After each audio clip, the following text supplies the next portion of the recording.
Welcome to The Explainer. Today, we're digging into the argument for nicotine pouches. You've probably seen them popping up everywhere. We're going to deconstruct the case for them piece by piece, from the health claims all the way to the lifestyle pitch. Right out of the gate, the central question is put right in front of us. Could this actually be a safer alternative for smokers? You'll see, the entire argument is framed as this modern solution to a really old problem.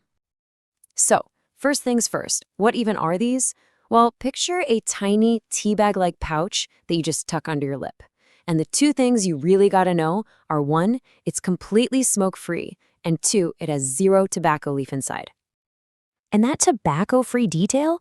That's the entire foundation for their argument. It really all boils down to one single concept: harm reduction. The idea is pretty simple. If you're already a nicotine user, this is being presented as a much cleaner and therefore safer way to get it. The whole smoke-free thing is positioned as the absolute game changer here.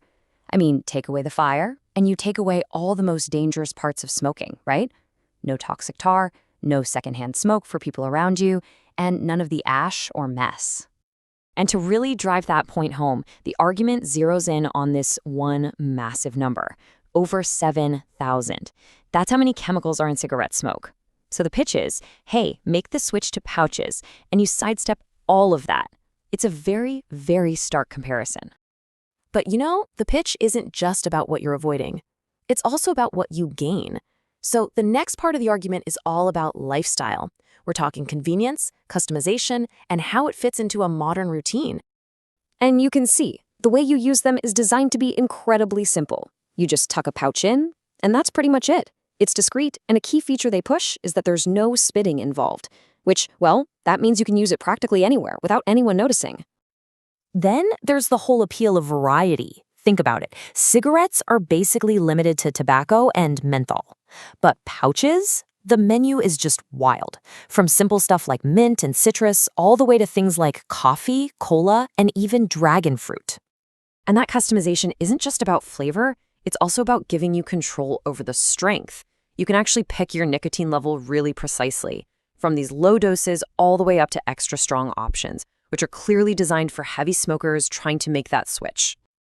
Okay, and the final piece of this lifestyle pitch, it's all about aesthetics. They argue that switching means no more of that lingering smoke smell on your clothes or in your hair.